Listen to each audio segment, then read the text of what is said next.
Objectif Vendée Globe épisode 4, comme ce sera souvent le cas, nous remettons le cap à l'ouest en direction du Morbihan où ce mois-ci nous avons braqué nos caméras sur Tanguy Delamotte que nous retrouverons en deuxième partie de magazine. Mais avant cela, retour sur ce qui a fait l'actu des dernières semaines. Question: que faisait Jean-Pierre Dick à la fin du mois de juillet? Réponse: il pagayait, il courait, il se musclait et il nageait. Pendant ce temps, la coque et le pont de son bateau étaient assemblés au chantier Multiplast à Vannes. À Vannes, toujours, le 7 août, Sébastien Josse a dévoilé son monocoque IMOCA nouvelle génération. Après le convoyage jusqu'à Lorient et les tests d'usage pour tout bateau neuf, Gitana 16e du nom a pris la mer, et là, que dire, si ce n'est que ça envoie du bois.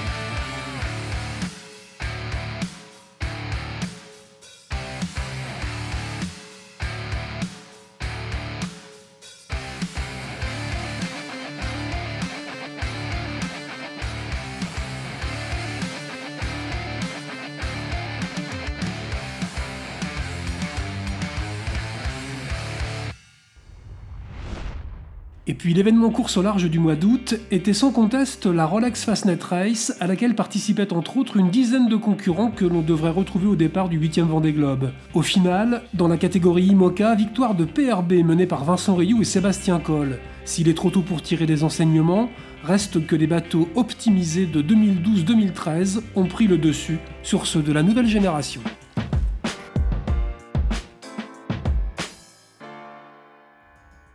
Ciel chargé et pluie intermittente à Lorient qui ne décourage pas les badauds. Au moment où Tanguy Delamotte et toute son équipe sont accaparés par le grutage du monocoque Initiative Cœur. Tanguy sera à nouveau au départ du Vendée Globe à la barre de ce bateau aux qualités éprouvées, passé entre les mains de Vincent Rioux d'abord et celle d'Arnaud Boissière ensuite. Il nous accueille dans la foulée d'une opération toujours délicate dont il explique les raisons. On va faire en fait quelques petites modifications, c'est un petit mini chantier d'été. Pour améliorer le système de ballast, donc on va créer des écopes pour remplir les ballasts, donc on doit faire des trous dans la coque. C'est sous la flottaison, donc là on a besoin de sortir le bateau de l'eau. Ça nous permet de faire un peu de tuyauterie pour améliorer le fonctionnement de tout ça, que ce soit un peu plus simple que ce qu'on avait fait cet hiver. Ok, bah écoute, on va évoquer ton parcours, mais pour ça, eh bien, on va passer de l'autre côté de la rade. Ça marche.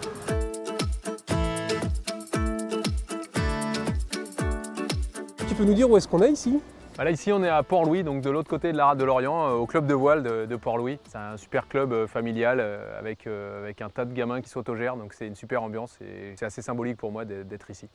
Tanguy, tu es né en région parisienne, toi? Ouais, de l'ouest de Paris, mais effectivement, en région parisienne, à Versailles. Alors comment tu t'es initié à la voile? C'est une passion qui vient un peu des parents, des grands-parents, donc surtout pendant les vacances d'été en fait. Et puis ensuite, c'était plus pour la technique en fait que j'ai eu envie de faire du bateau. J'ai commencé quand j'étais lycéen à faire un peu des régates et après en fait je suis parti en Angleterre faire une école d'architecture navale, donc l'école de Southampton. Et puis ensuite mon objectif c'était de dessiner mon bateau pour être un peu pilote d'essai de mon bateau et prouver qu'en tant qu'architecte j'étais capable de faire un bateau qui puisse être performant. Et du coup je me suis dit je serais le meilleur skipper pour essayer d'en tirer la quintessence. Donc voilà, c'est ce que j'ai fait sur la Mini Transat en 2005. Ensuite, je suis passé sur un classe 40 que j'ai pu dessiner et construire aussi. Donc j'ai navigué dessus pendant plusieurs saisons, pendant 5 ans, avec des participations à la Route du Rhum, à la Jacques Vabre, etc. Et donc de fil en aiguille, c'est comme ça qu'on arrive un jour à participer au Vendée Globe. Oui, alors mon idée c'était d'aller effectivement un peu plus loin et éventuellement de refaire un classe 40. Mais le projet n'était pas forcément très excitant pour un partenaire. Et là on s'est dit en fait pourquoi est-ce qu'on n'essayerait pas de faire le Vendée Globe, puisque au final moi ce qui m'intéressait c'était quand même de faire le tour du monde. Et du coup le Vendée Globe c'est passé d'un espèce de rêve un peu flou de gamin plus qu'autre chose, pas forcément un objectif de carrière, à là une possibilité concrète de réaliser ce challenge et donc en tout cas de s'aligner sur la ligne de départ au Sable d'Olonne. Et c'est vrai que c'est allé très très vite. Le 10 novembre 2012, Tanguy Delamotte franchit le chenal des Sables d'Olonne et s'en va prendre le départ de son premier Vendée Globe, de sa première course en solitaire tout court sur un 60 pieds. La vétusté de son bateau de l'époque, il datait de 1998, ne lui permettait pas de jouer les premiers rôles au plan sportif. Alors c'est sur un autre terrain qu'il allait se distinguer de ses concurrents, celui des images embarquées. J'aurais pas cru que je me serais baigné pendant le Vendée Globe, mais...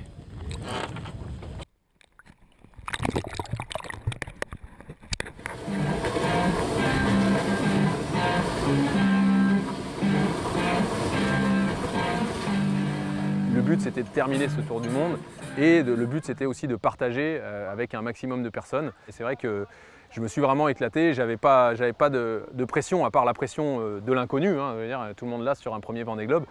Et je me suis un peu libéré, je ne pensais pas que j'allais faire tout ce que j'ai fait sur le Vendée Globe en termes d'image. Se montrer, faire le buzz, chez Tanguy Delamotte, elle est surtout là l'obligation de résultat. Au service d'un projet, il est vrai, qui tranche nettement avec les approches classiques de sponsoring. La bonne nouvelle, grâce à tous vos clics, c'est qu'on peut opérer un 8e enfant. Vous êtes donc déjà 96 000 à avoir cliqué sur la page initiativecoeur.fr. Sur la plage de Fort-Bloquet, à l'ouest de Lorient, c'est au détour d'une séance de kitesurf, loisir auquel il s'adonne depuis quelques mois, que nous retrouvons Tanguy. Là, nous évoquons la particularité de son projet. Moi, mes sponsors, ils sponsorisent Tanguy Delamotte qui va faire de la course à la voile, mais aussi ils sont mécènes de l'association Mécénat Chirurgie Cardiaque. Et donc là, ils aident, à travers mes aventures, l'association à sauver un maximum d'enfants. Sur le fond, est-ce que c'est pas ça le véritable objectif, c'est-à-dire sauver des vies plus que naviguer? Alors c'est assez équilibré, moi ça me fait vraiment du bien de pouvoir avoir ça aussi en tant que moteur de motivation, parce que derrière il y a des petits-enfants qui n'ont pas le choix, hein, pour rester sur Terre, il faut qu'on les aide. Moi c'est mon plaisir de partir sur l'eau, c'est pas une contrainte, donc voilà, eux ils ont besoin d'aide, et c'est vrai que de se dire qu'en plus de réaliser mon rêve, de faire ce genre de course, eh ben, je peux aider des enfants à tout simplement avoir des rêves. C'est vraiment super, ça n'a pas de prix. En plus, je suis papa depuis pas très longtemps, donc c'est vraiment grandiose, quoi. Et toute l'équipe, à terre comme en mer, comme techniquement, se mobilise autour de ça. Et les partenaires sont vraiment tous dans la même philosophie. Le projet, c'est Initiative Cœur. Le but, c'est d'être des sponsors solidaires. Et tout ça, c'est très très fort dans l'ADN du projet. Alors, à un peu plus d'un an là, du départ du prochain Vendée Globe, qu'est-ce qu'on peut te souhaiter et qu'est-ce qu'il faut te souhaiter? Le départ du Vendée, c'est sûr que quand on s'aligne sur cette course-là, on espère toujours finir. Donc le but c'est de finir, hein. Le but c'est d'atteindre les objectifs qu'on s'est fixés. Donc là avec ce nouveau bateau, je vais quand même pouvoir viser de faire le tour du monde à peu près en 80 jours. Donc ça commence à être sympa comme symbole. Et je crois qu'avec nos partenaires au niveau solidaire, on ne s'est pas fixé de limite. Donc voilà, faut aller le plus haut possible et faire un maximum. Et donc derrière, après que l'histoire soit belle, forcément ça se conclura idéalement sur une ligne d'arrivée au Sable d'Olonne, quoi. Tanguy, c'est tout pour aujourd'hui. Merci de ton accueil. Il nous reste à te souhaiter bon courage pour la suite. Et à bientôt. Merci. Salut.